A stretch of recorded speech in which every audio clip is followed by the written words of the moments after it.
வணக்கம். கதிரவன் நியூஸின் காலை நேர தலைப்பு செய்திகள். அரசு சேவையில் புதிதாக 72,000 பேரை இணைத்துக் கொள்ள உள்ளதாக அரசாங்கம் அறிவித்துள்ளது. நிதி மற்றும் பொருளாதார அபிவிருத்தி அமைச்சரான ஜனாதிபதி அனுரகுமார திசாநாயக்க வழங்கிய அறிவுறுத்தல்களுக்கு அமைய இந்த நடவடிக்கை எடுக்கப்படவுள்ளது. குறித்த விடயத்தை தொழிலாளர் அமைச்சரும் நிதி மற்றும் திட்டமிடல் ராஜாங்க அமைச்சருமான அனில் ஜெயந்த பெர்னாண்டோ தெரிவித்துள்ளார். அரச சேவையில் நிலவும் வெற்றிடங்களை நிரப்புவதற்கான ஒப்புதலையும் தேவையான நிதியான 20 பில்லியன் ரூபாயும் அரசாங்கம் ஏற்கனவே ஒதுக்கியுள்ளதாக அமைச்சர் குறிப்பிட்டுள்ளார். அரசு சேவையில் உள்ள வெற்றிடங்களுக்கு பட்டதாரிகள் கூட போட்டி பரீட்சைகளில் பின்னர் ஆட்சேர்ப்பு செய்யப்படுவார்கள் எனவும் அமைச்சர் தெரிவித்துள்ளார். ஒவ்வொரு ஆண்டும் 25,000 அரசு ஊழியர்கள் ஓய்வு பெறுகிறார்கள். ஓய்வு பெறுபவர்களுக்கு பதிலாக புதியவர்களை நியமிக்க வேண்டும். அதுக்கு அமைய பிரதமர் கரணி அமரசூரிய தலைமையிலான குழு மூலம் வெற்றிடங்களை நிரப்ப அரசாங்கம் ஒப்புதல் வழங்கியுள்ளதாக அமைச்சர் குறிப்பிட்டுள்ளார். சீரற்ற காலநிலையால் ஏற்பட்ட அனர்த்தங்களினால் சேதமடைந்துள்ள மிளகு, கோப்பி மற்றும் ஏலக்காய் பயிர் செய்கையாளர்களுக்கு நிவாரணம் வழங்க அமைச்சரவை அங்கீகாரம் வழங்கியுள்ளது. நிதி திட்டமிடல் மற்றும் பொருளாதார அபிவிருத்தி அமைச்சராக ஜனாதிபதி சமர்ப்பித்த இந்த யோசனைக்கு அமைச்சரவை அங்கீகாரம் வழங்கியுள்ளது. ஏற்றுமதி விவசாயத்துறையின் பொருளாதார முக்கியத்துவத்தை கருத்தில் கொண்டு விவசாயிகளுக்கு புதிய சலுகைகள் அறிவிக்கப்பட்டுள்ளன. இதற்கு அமைய பாதிக்கப்பட்ட பயிர்களை மீள செய்கை பண்ணும் விவசாயிகளுக்கு ஒரு ஹெக்டேருக்கு உயர்ந்தபட்சமாக 4,25,000 ரூபாய் கொடுப்பனவை வழங்க தீர்மானிக்கப்பட்டுள்ளது. அத்துடன் புதிதாக நடுகை செய்வதற்கு மற்றும் மீள்நடுகைக்கு தேவையான நாற்றுகள் மற்றும் கன்றுகளை ஏற்றுமதி விவசாய திணைக்களத்தினூடாக இலவசமாக வழங்குவதற்கு நடவடிக்கை எடுக்கப்பட்டுள்ளதாக தெரிவிக்கப்பட்டுள்ளது. மின்சார கட்டணங்களை குறைப்பதாக அரசாங்கம் அளித்த வாக்குறுதியை நிறைவேற்றும் என்று எரிசக்தி அமைச்சர் குமார ஜெயக்கொடி உறுதியளித்துள்ளார். நேற்று நாடாளுமன்றத்தில் உரையாற்றிய அமைச்சர் ஜெயக்கொடி அரசாங்கத்தின் விஞ்ஞாபனத்தின்படி 3 ஆண்டுகளுக்குள் மின்சார கட்டணம் 30% குறைக்கப்படும் என்று குறிப்பிட்டுள்ளார். அவசரப்பட வேண்டாம், இன்னும் சிறிது காலம் பொறுமையாக இருங்கள். 3 ஆண்டுகளுக்குள் மின்சார கட்டணத்தை 30% குறைப்பதாக எங்கள் விஞ்ஞாபன கூறப்பட்டுள்ளது. மேலும் நாடாளுமன்றத்தில் எதிர்க்கட்சி நாடாளுமன்ற உறுப்பினர் சமிந்த விஜயசிறி எழுப்பிய கேள்விகளுக்கு பதிலளிக்கும் விதமாக அமைச்சர் குமார ஜெயக்கொடி இந்த கருத்துக்களை தெரிவித்துள்ளார். சந்தையில் பச்சை மிளகாயின் விலை சடுதியாக அதிகரித்துள்ளதாக மக்கள் கவலை வெளியிட்டுள்ளனர். இந்நிலையில் பச்சை மிளகாயின் விலை எதிர்வரும் நாட்களில் அதிகரிக்கலாம் என விவசாயிகள் தெரிவித்துள்ளனர். அடையாளம் தெரியாத நோய் பரவுவதால் பச்சை மிளகாய் செடிகள் முழுமையாக பாதிக்கப்பட்டுள்ளதாகவும் மதவாச்சி மற்றும் கெப்பட்டிப்பொல விவசாயிகள் தெரிவித்துள்ளனர். அதன்படி தற்போது பச்சை மிளகாய் சந்தையில் 700 ரூபாய் வரையில் விற்பனை செய்யப்படுகிறது. மிளகாய் விலை அதிகரிப்பால் மிளகாய் விற்பனையும் கடுமையாக குறைந்துள்ளதாகவும் இதனால் பல்வேறு சிரமங்களை எதிர்கொண்டுள்ளதாகவும் வியாபாரிகள் கவலை தெரிவித்துள்ளனர். பச்சை மிளகாய் உள்ளிட்ட ஏனைய சில மரக்கறிகளின் விலையும் பண்டிகை காலத்தை முன்னிட்டு அதிகரித்திருந்தமை குறிப்பிடத்தக்கது.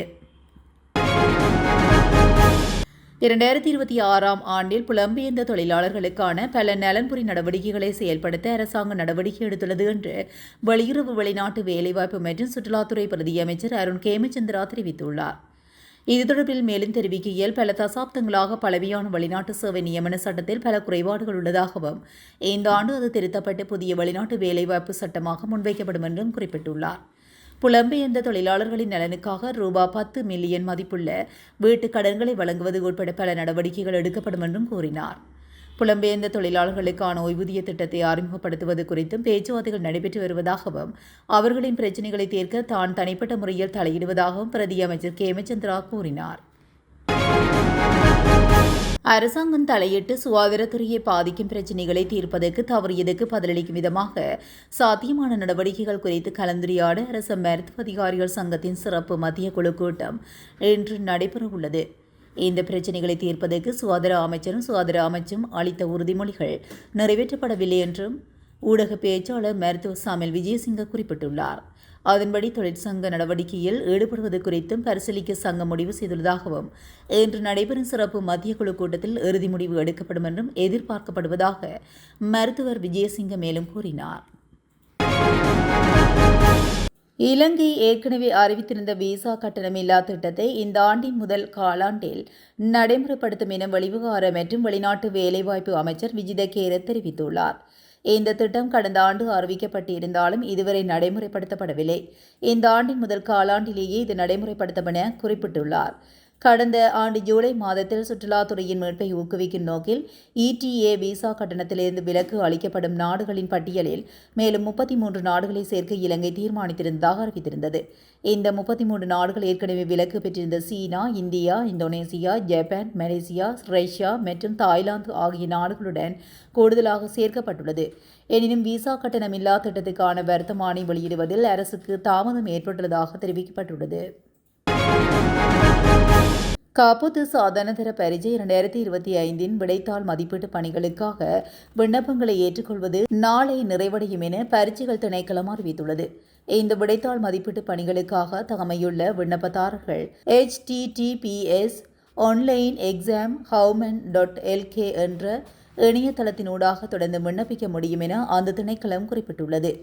காப்போது சாதாரணதர 2025 விடைத்தாள் மதிப்பீட்டு பணிகளுக்காக விண்ணப்பம் கோருதல் கடந்த 2025 டிசம்பர் 25 ஆரம்பிக்கப்பட்ட நிலையில் சமர்ப்பிக்கப்படும் விண்ணப்பங்கள் ஜனவரி 8 வரை ஏற்றுக்கொள்ளப்படும் என பரீட்சைகள் திணைக்களம் விடுத்துள்ள அறிக்கையில் மேலும் தெரிவிக்கப்பட்டுள்ளது. போலி சீட்டிழப்பு திட்டத்தின் மூலமாக பொதுமக்களை ஏமாற்றி 10 மில்லியன் மோசடி செய்த 2 சந்தேக நபர்கள் கைது செய்யப்பட்டனர். பண மோசடி குற்றச்சாட்டுடன் தொடர்புடைய சந்தேக நபர் வடக்கு மாகாண பிரிவின் கணனி குற்றப்புலனாய்வு பிரிவினரால் நேற்று முன்தினம் திங்கட்கிழமை கைது செய்யப்பட்டுள்ளனர். வடக்கு மாகாண கணனி குற்றப்புலனாய்வு பிரிவினரால் நடத்தப்பட்டு வந்த விசாரணைகளுக்கு அமைய இந்த கைது நடவடிக்கை முன்னெடுக்கப்பட்டுள்ளது. டயலாக் மெகா வாசனா அதிர்ஷ்ட சீட்டிழப்பில் பரிசுகளை பெற்றுள்ளதாக கூறி இணையம் மூலமாக மக்களை ஏமாற்றி 10 மில்லியன் ரூபாய் பண மோசடி செய்துள்ளதாக ஆரம்பகட்ட விசாரணைகள் தெரியவந்துள்ளது. சந்தேக நபர் மட்டக்களப்பு பகுதியை சேர்ந்த 29 வயதுடையவர் என தெரியவந்துள்ளது. வடக்கு மாகாண கணனி குற்றப்புலனாய்வு பிரிவு இந்த சம்பவம் தொடர்பான மேலதிக விசாரணைகளை மேற்கொண்டு வருகின்றது. சட்டவிரோதமாக மதுபானம் என்று சந்தேகிக்கப்படும் திரவத்தை குடித்து 5 உயிரிழந்துள்ளனர். இதன்போது வெண்ணப்புவ மாரவில பகுதியில் உள்ள ஒரு வீட்டினுள் 3 சடலங்கள் மீட்கப்பட்டுள்ளன. மற்ற 2 வெண்ணப்புவ வைத்தியசாலையில் ஆபத்தான நிலையில் அனுமதிக்கப்பட்ட பின்னர் சிகிச்சை பலனின்றி உயிரிழந்துள்ளனர். சம்பவம் குறித்து மாரவில காவல்துறையினர் மேலதிக விசாரணைகளை மேற்கொண்டு வருகின்றனர். இரணைமடு குளத்தின் 6 வான்கதவுகள் நேற்று காலை 9 மணிக்கு திறந்துவிடப்பட்டுள்ளது. காலநிலை எதிர்வு கூறல் மற்றும் இரணைமடுக்குள நீரேந்து பிரதேசத்தில் கிடைக்கப்பெற்ற மழைவீழ்ச்சியை கருத்து கொண்டு இந்நடவடிக்கை மேற்கொள்ளப்பட்டுள்ளது. 6 வான்கதவுகளின் 2 வான்கதவுகள் 6 இன்ச்சுக்கும் 4 வான்கதவுகள் 1 இன்ச்சுக்கும் திறந்துவிடப்பட்டுள்ளன. மேலும் தொடர்ந்து மழை எதிர்வு கூறல் காணப்படுகின்ற நிலையில் தாழ் நிலப்பகுதிகளில் உள்ளவர்கள் அவதானமாக செயல்படுமாறு நீர்ப்பாசன திணைக்களம் கோரியுள்ளது. யாழ்ப்பாணத்தில் போதைப்பொருளுடன் 2 இளைஞர்கள் கைது செய்யப்பட்டுள்ளதாக போலீசார் தெரிவித்துள்ளனர். யாழ்ப்பாணம் கொழும்புத்துறை பகுதியைச் சேர்ந்த இளைஞர்களே இவ்வாறு கைது செய்யப்பட்டுள்ளனர். இதன்போது கைது செய்யப்பட்டவர்களிடமிருந்து 4 கிராம் 90 மில்லி கிராம் போதைப்பொருள் மீட்கப்பட்டுள்ளது. கைது செய்யப்பட்ட 2வரையும் யாழ்ப்பாணம் போலீஸ் நிலையத்தில் தடுத்து வைத்து மேலதிக விசாரணைகள் முன்னெடுக்கப்பட்டுள்ளன. மந்தியில் உள்ள பருத்தித்துறை ஆதார வைத்தியசாலைக்கு முன்னுள்ள வீதியால் கனரக வாகனம் செல்வதற்கு தடை விதிக்கப்பட்டுள்ளது. கனரக வாகனம் செல்வதற்கு தடை விதிக்க வேண்டும் என்னும் பிரேரணை பருத்தித்துறை பிரதேச சபையில் ஏகமனதான அண்மையில் நிறைவேற்றப்பட்டிருந்த நிலையில் குறித்த தீர்மானத்துக்கு அமைய நேற்று முன்தினம் மந்திய வைத்தியசாலைக்கு முன்புள்ள வீதியில் கனரக வாகனங்கள் செல்வதற்கு முற்றாக தடை விதித்து பருத்தித்துறை பிரதேச சபையால் அறிவித்தல் பலகை நாட்டி வைக்கப்பட்டுள்ளது. குடும்ப தகராறு காரணமாக தந்தையொருவர் தனது வீட்டுக்கு பெட்ரோல் ஊற்றி தீ வைத்ததில் தந்தையும் மகளும் தீயில் கருகி உயிரிழந்துள்ள சம்பவம் பெரும் அதிர்ச்சியையும் துயரத்தையும் ஏற்படுத்தியுள்ளது. இந்த சம்பவம் அனுராதபுரம் கலன்பிந்துனுவ படிகாரமடுவ பகுதியில் நேற்று காலை அதிகாலை வேளையில் 2 மணியளவில் இடம்பெற்றுள்ளது. சம்பவத்தில் 43 வயதுடைய தந்தையும் 13 வயதுடைய மகளும் உயிரிழந்துள்ளனர். தீ விபத்தில் சிக்கிய 36 வயதுடைய மனைவி, 15 வயதுடைய மகள், 20 வயதுடைய மகன் மற்றும் 66 வயதுடைய பாட்டி ஆகியோர் அனுராதபுரம் போதனா வைத்தியசாலையில் அனுமதிக்கப்பட்டுள்ளனர். தந்தை வீட்டுக்கு தீ வைத்த போது 2 மகள்கள், மனைவி மற்றும் மனைவியின் தாய் மட்டுமே வீட்டில் இருந்துள்ளதாகவும் சம்பவத்தை கேள்விப்பட்டு 20 வயதுடைய மகன் சம்பவ இடத்துக்கு வந்துள்ளதாக தெரிவிக்கப்படுகிறது. பின்னர் தனது தாய் மற்றும் சகோதரிகளை மீட்க முயன்றபோது 20 வயதுடைய மகனுக்கும் தீக்காயம் ஏற்பட்டது. தீ வைத்த நபர் அடிக்கடி மது அருந்திவிட்டு தனது மனைவியை தாக்கி வந்ததாகவும் அவர்களுக்கிடையே ஏற்பட்ட தகராறு காரணமாக கலன்பித்துணுவ போலீஸ் நிலையத்தின் பலமுறை முறைப்பாடு அளிக்கப்பட்டு இருதரப்பினரும் எச்சரிக்கப்பட்டுள்ளதாக போலீஸ் விசாரணையில் தெரியவந்துள்ளது. நாட்டில் ஏற்பட்டுள்ள காலநிலை மாற்றத்தின் காரணமாக திருகோணமலை மாவட்டத்தின் கடல் சீற்றம் அடைந்திருப்பதாக தெரிவிக்கப்படுகிறது. திருகோணமலை டச்வே கடற்கரையில் கடல் அலையின் சீற்றம் அதிகரிப்பதனால் காவல்துறை உயிர்காப்பு பிரிவினரால் சிவப்பு எச்சரிக்கை கொடி பறக்க விடப்பட்டுள்ளது. அத்துடன் சுற்றுலாப் பயணிகள் அதிகமாக குளிக்கும் இடத்தில் கடல் அதிகப்படியாக உள்வாங்கி இருப்பதாகவும் கூறப்பட்டுள்ளது. இதேவேளை கடல் அலையின் சீற்றம் அதிகரித்து வருவதனால் மீனவர்கள் கடலுக்கு செல்லாமல் தமது படகுகளை கரையோரத்திலிருந்து வீதிக்கு அப்புறப்படுத்தி வருகின்றார்கள். திருகோணமலை வீரநகர் உள்ளிட்ட கரையோர பகுதிகளில் உள்ள மீனவர்கள் கடல் சீற்றம் காரணமாக கடலுக்கு மீன்பிடிக்க செல்வதை தவிர்த்துள்ளதோடு தமது படகுகளை பாதுகாப்பு கருதி வீதியோரங்களுக்கு அப்புறப்படுத்தியும் வருகின்றார்கள். தமது படகுகளை பாதுகாப்பாக வைத்திருப்பதற்கு தமக்கு இடமில்லை எனவும் இதனால் வீதிக்கு கொண்டு வர வேண்டியிருப்பதாகவும் எதிர்வரும் 10ஆம் தேதிக்கு பின்னர் கடல் அலையை பார்த்து மீன்பிடி நடவடிக்கையில் ஈடுபட உள்ளதாகவும் தெரிவிக்கின்றார்கள். வடமராட்சி கிழக்கு கடற்பகுதியில் சில நாட்களாக ஆமைகள் இறந்த நிலையில் கரையொதுங்கி வருகின்றன. இந்த நிலையில் வடமராட்சி கிழக்கு கட்டைக்காடு பகுதியில் சில ஆமைகள் இறந்த நிலையில் கரையொதுங்கியுள்ளன.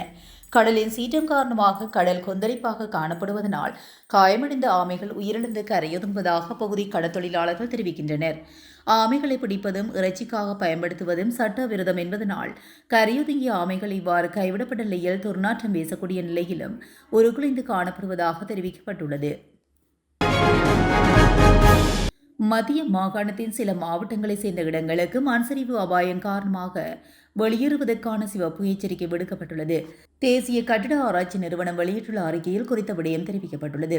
இந்த அறிவித்தல் நேற்று நண்பகல் 12 மணிக்கு வெளியிடப்பட்டுள்ளதுடன் இது அடுத்த 24 மணித்தியாலங்களுக்கு செல்லுபடியாகும் என தெரிவிக்கப்பட்டுள்ளது. இதற்கு அமைய கண்டி மாவட்டத்தின் உடுதும்புர, நுவரெலியா மாவட்டத்தின் நெல்தண்டகிண்ண மற்றும் வலப்பணி ஆகிய பகுதிகளுக்கு இந்த சிவப்பு எச்சரிக்கை விடுக்கப்பட்டுள்ளது. இதேவேளை மேலும் 3 மாவட்டங்களுக்கு அவதானமாக இருக்குமாறும் மற்றும் ஒரு 4 மாவட்டங்களுக்கு விளைப்பாக இருக்குமாறும் மண்சரிவு அபாய முன்னெச்சரிக்கைகள் விடுக்கப்பட்டுள்ளன. இத்துடன் கதிரவன் நியூஸின் காலை நேர தலைப்பு செய்திகள் நிறைவடைகின்றன. தொடர்ந்தும் செய்திகளோடு இணைந்திருக்க கதிரவன் நியூஸுடன் இணைந்திருங்கள். நன்றி, வணக்கம்.